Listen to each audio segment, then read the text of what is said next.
Hello everybody, कैसे हैं आप सभी। तो स्वागत करते हैं आपका अपने इस यूट्यूब चैनल स्टडी कैपिटल पर।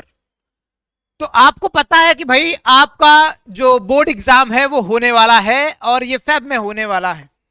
आपके पास में 1-1.5 महीने का जो प्यारा सा मौका बचा हुआ है, उसमें आप लोगों को एक चिंता लगी हुई है कि भाई किस तरीके से आपके बोर्ड एग्जाम में अच्छे मार्क्स आएंगे। और आपका इसी बीच में प्रैक्टिकल भी होना है। तो प्रैक्टिकल की तैयारी तो आप लोग कर ही रहे हैं, साथ में प्रिपरेशन कर रहे होंगे बोर्ड एग्जाम की। तो आपकी प्रिपरेशन में एक नई स्ट्रेटेजी लेके आ गए हैं हम, आपको बताने किस तरीके से आपके बोर्ड एग्जाम में 95 प्लस मार्क्स आ सकते हैं। तो एक बात ध्यान से सुनिएगा, ये वीडियो उन सभी स्टूडेंट्स के लिए है जिन्होंने साल भर मेहनत कर रखी है, जिनको अभी भी कॉन्फिडेंस है कि मेरे बोर्ड एग्जाम में 70 to 80% आ जाएंगे। उनके लिए वीडियो है कि ये भाई 1-1.5 महीने की स्ट्रेटेजी आपको बूस्ट कर सकती है 95 प्लस तक। ये उनके लिए नहीं है जो साल भर मस्ती किए हैं और आज आके सोच रहे कि 15 मिनट की वीडियो 10 मिनट की वीडियो देख के मुझे पता लगेगा मैं किस तरीके से बोर्ड एग्जाम में पास हो जाऊंगा या 90% ला दूंगा। ठीक है, तो this is not for you. आपके लिए वीडियो कौन सी है भाई? जो आप साल भर मेहनत करके आए हैं उनके लिए वीडियो है। ओके, तो आज की इस वीडियो में मैं बात करूंगा 95 प्लस मार्क्स आपके कैसे आएंगे, कौन कौन से पॉइंट्स का आपको विशेष तौर पे ध्यान देना है वो हम लोग डिस्कस करेंगे। मेरा नाम सूरज और मैं बीते 4 वर्षों से फिजिक्स पढ़ा रहा हूं। 3 वर्षों तक लगातार मैंने एक स्कूल में फिजिक्स पढ़ाया जहां पे 12th वाले स्टूडेंट्स को मैं गाइड करता था, और उसी गाइडेंस के हिसाब से मैं आज जो चीजें मैंने सीख रखी है, जो मैंने टॉपर से बात कर रखी है, जो मेरे स्टूडेंट्स रहे हैं जो उन्होंने अच्छा कर रखा है, उनसे मैंने बात कर रखी है। उन्हीं के आपको कुछ पॉइंट्स जो है जो उनसे मैंने सुन रखा है या जो मैंने अपने स्कूल टाइम में फॉलो किया था वो मैं आपको बताने वाला हूं। ठीक है, देखिए सबसे बड़ी और इंपॉर्टेंट चीज आपकी क्या है पता है, जो आपको अलग बनाती है सबसे, वो है आपकी टाइम मैनेजमेंट। क्या है? Time management. टाइम एक ऐसी चीज है जिसे अगर आप मैनेज करना सीख गए तो भाई आपको बहुत ज्यादा कुछ, यानी कि समझिए आपका 60% काम हो गया है। ठीक है, कैसे भाई? समझिए, अगर आपके पास में क्वेश्चन दिए गए हैं और उनके एक स्पेसिफिक टाइम दिए गए हैं तो आपको समझना होगा कि इन क्वेश्चंस को स्पेसिफिक टाइम के अंदर कैसे करना है। ठीक है, मान लीजिए आपके 80 मैक्सिमम मार्क्स होते हैं, आपको पता है ना, और आपको 3 आवर्स का टाइम दिया जा रहा है। ठीक है, मान लो सपोज, तो उसमें आपको अगर 10 क्वेश्चन दिए हैं तो आपको कैटेगराइज करना है कि कौन सा क्वेश्चन आपको कितने समय में सॉल्व कर देना है। ठीक है, और ये सारी चीजें कब आती हैं पता है? ये टाइम मैनेजमेंट आपका कब हो पाता है? जब आप भरपूर प्रीवियस ईयर क्वेश्चन सॉल्व करते हो, जब आप लगातार सेट पे सेट सॉल्व करने बैठते हो, आप एनालाइज करते हो सारी चीजों को, तब जाके आपके अंदर एक कॉन्फिडेंस आता है कि हाँ मेरे पास में टाइम मैनेजमेंट करने की क्षमता है। ठीक है, आपको एक चीज ये भी याद रखनी है, कई स्टूडेंट्स होते हैं जिन्होंने, मैंने अपने स्कूल टाइम में देखा है, बहुत अच्छे स्टूडेंट है, टॉपर है, लेकिन वो बोर्ड एग्जाम में मार्क्स नहीं ले आ पाते। उनका रीजन क्या होता है पता है? जैसे स्टार्टिंग में एक 1 मार्क के क्वेश्चन होते हैं और फिर होते हैं 2 मार्क्स के, फिर होते हैं उनके 4 मार्क्स के। तो बच्चे गलती क्या करते हैं कि 1 मार्क्स वाले क्वेश्चन तो आसान होते हैं, सभी को पता है, तो वे बच्चे इस वाले क्वेश्चन को इतना ज्यादा सजा के लिखने में लग जाते हैं भाई, वो 4 से 5 लाइन लिखने लग जाते हैं इस वाले क्वेश्चन में, और मिलना कितना है? 1 मार्क्स। तो वे यहां पे अपना टाइम ज्यादा लगा देते हैं, जिससे उन्हें 4 मार्क्स वाले क्वेश्चन में टाइम लगाने का मौका ही नहीं मिलता, जिससे उनके ये वाले क्वेश्चन में ज्यादा इफिशियंसी ना होने के कारण इनमें मार्क्स कटते हैं, इनके 1 मार्क्स मिल जाते हैं। क्योंकि ऐसा तो है नहीं कि ये 1 मार्क्स का क्वेश्चन है तो इसको आपको 2 मार्क्स दे देगा जो बहुत अच्छा लिख दोगे, तो नहीं। तो ये सारी छोटी छोटी बातों का आपको बहुत विशेष तौर पे ध्यान देना होता है टाइम मैनेजमेंट के अंदर। दूसरी बात करें तो आपके पास में आ जाता है beautiful presentation and fast writing. ये भी एक बात है कि अगर आप साल भर पढ़ाई कर रहे हैं, लगातार आप लिखने की प्रैक्टिस कर रहे हैं, तो आपके अंदर एक क्वालिटी आती है फास्ट राइटिंग की। ये एक अचानक से आने वाली क्वालिटी नहीं है, लेकिन ये 1 से 1.5 महीने में लगातार लिखने से, लगातार प्रेजेंट करने से आपकी स्किल बढ़ सकती है। ठीक है, और यहां पे एक बात समझिए, ब्यूटीफुल प्रेजेंटेशन का क्या मतलब हुआ? कई बार आपने ऐसा देखा होगा कि अगर आप मैथमेटिक्स के क्वेश्चन को सॉल्व कर रहे हो, 2x + 5 = 6, 2x = 6 - 5, x = 1/2, तो आपके पास में ऐसे ही क्वेश्चन सॉल्व कर रहे हो आप, है ना, लेकिन आपको बताते हैं कि ऐसे आप इसको क्या किया करिए भाई, डब्बे में बंद कर दिया करिए। मैं आपको कुछ और इंपॉर्टेंट चीजें बताता हूं, चाहे वो मैथमेटिक्स हो, चाहे वो हिंदी हो, इंग्लिश हो, आपका फिजिक्स हो, केमिस्ट्री हो, आपको एक चीज याद रखनी है। अगर आप कुछ चीजों को नोट डाउन कर रहे हैं ना, तो बहुत इंपॉर्टेंट चीज हो जाएगी। समझो, अगर आपकी थियोरेटिकल चीजें हैं, क्या भाई, अगर आपकी थियोरेटिकल चीजें हैं, कोई भी बात लिख रहे हो भाई, कोई भी बात लिख रहे हो, तो उसको आप पॉइंट वाइज लिखो। क्या लिखो? पॉइंट वाइज लिखो, ठीक है।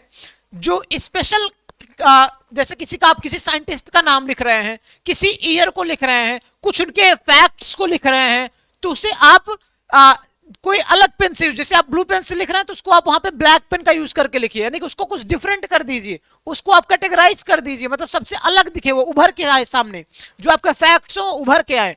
उसके बाद ये इंपॉर्टेंट चीज आप याद रखिएगा, कभी भी आप कुछ स्टेटमेंट लिख रहे हैं, आप बोल दिया, मान लीजिए कि आपको बताना है कि रे ऑप्टिक्स के भाई, या कोई आपको, मतलब फॉर एग्जांपल आपको लॉ ऑफ रिफ्लेक्शन लिखने को दे दिया, तो आप क्या करेंगे भाई, हर एक लॉस को आप पॉइंट वाइज लिखेंगे, दो है तो दोनों को पॉइंट्स वाइज लिखे।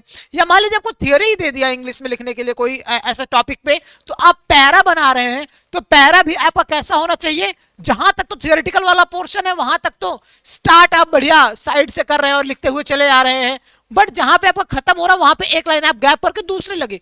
अगर आप जहां पॉइंट नहीं बना पा रहे हैं वहां पे आप स्टैंजा बना दीजिए, लेकिन चीजों को ऐसे लिखिए कि स्पष्ट दिखे। आपकी प्रेजेंटेशन मतलब यही है कि जो चीज आप लिख रहे हैं स्टार्ट से ही करते चलिए, वही आपको बहुत ब्यूटीफुल प्रेजेंटेशन दे देता है, ना कि लड़कियों की तरह आप उसको सजा दीजिए। क्यों? बच्चियां क्या करती हैं भाई, बच्चियां क्या करेंगे, लिखेंगी आंसर नंबर 1, अब इसके पीछे डिजाइन करने लगेंगी, इसके पीछे डिजाइन देने लगेंगी, फूल पत्तियां बनाने लगेंगी, फूल पत्तियां बनाने लगेंगी, ठीक है। तो ये सब करने से आपके मार्क्स नहीं मिलते हैं, आपके मार्क्स मिलते हैं ब्यूटीफुल प्रेजेंटेशन से। प्रेजेंटेशन मतलब ये नहीं कि आप उसमें फूल पत्ती बना दीजिए, प्रेजेंटेशन मतलब ये कि आप अपने लिखने की स्टाइल को किस तरीके से मैनेज कर रहे हैं।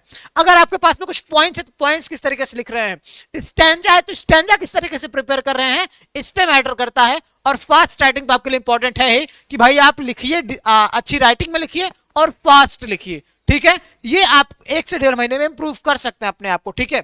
चलिए अगला पॉइंट है हमारे यहाँ पे कि भाई practice makes a man perfect. ये बात आपको सब बताते हैं भाई, ये बात आपके क्वेश्चन भी है और आपको लगातार कहीं ना कहीं लिखा हुआ मिल ही जाता है कि भाई practice makes a man perfect. वैसे ही practice makes a student topper, ठीक है। क्या? अगर आप बार बार प्रैक्टिस कर रहे हैं तो आपको वही चीज टॉप बनाती है, चाहे वो मैथ्स हो। मैथ्स में क्या होता है भाई, मैथ्स में क्या होता है, अच्छे मार्क्स कैसे आते हैं, अच्छे मार्क्स कैसे आते हैं, जितना ज्यादा आपने क्वेश्चन सॉल्व कर रखा हो, ठीक है, जितना ज्यादा आपने क्वेश्चन सॉल्व कर रखा हो, ठीक है, प्रैक्टिस कर रखी हो, ठीक है। ये डायरेक्टली प्रोपोर्शनल होता है भाई मार्क्स के, जितना प्रैक्टिस उतना ज्यादा अच्छा मार्क्स। मैथ में क्या होता है भाई, जितना ज्यादा अच्छी प्रैक्टिस उतना ज्यादा अच्छे मार्क्स। केमिस्ट्री की बात करें हम, तो केमिस्ट्री में आपको क्या करना पड़ता है, एनसीईआरटी तो भाई अभी से ही मैं कह रहा हूं कि एकदम चाट डालो, एकदम पूरा पढ़ डालो, रपट डालो एकदम एनसीईआरटी को, ठीक है। केमिस्ट्री के लिए जितना ज्यादा पढ़ोगे भाई उतने केमिस्ट्री में मार्क्स आएंगे, जितना ज्यादा पॉइंट्स को हाईलाइट करोगे, जैसे कहते हैं ना कि every lines of NCERT is important, तो भाई सारी लाइनें इंपॉर्टेंट है एनसीईआरटी की, सबको कलर कर डालो। मतलब पढ़ो अच्छे से, कलर करने का मतलब ये नहीं कि उसको रंग डालो, पढ़ो, समझो, एक एक पॉइंट्स को समझो, ठीक है। 1 महीने का समय है, 1 महीने के समय में आप बहुत बेहतर कर सकते हैं, बस उसको एक एक लाइंस को समझना स्टार्ट कर दीजिए, पढ़ना शुरू कर दीजिए। इतनी पतली तो एनसीईआरटी होती है। फिजिक्स की बात करें तो फिजिक्स में इन दोनों का कॉम्बिनेशन होता है भाई।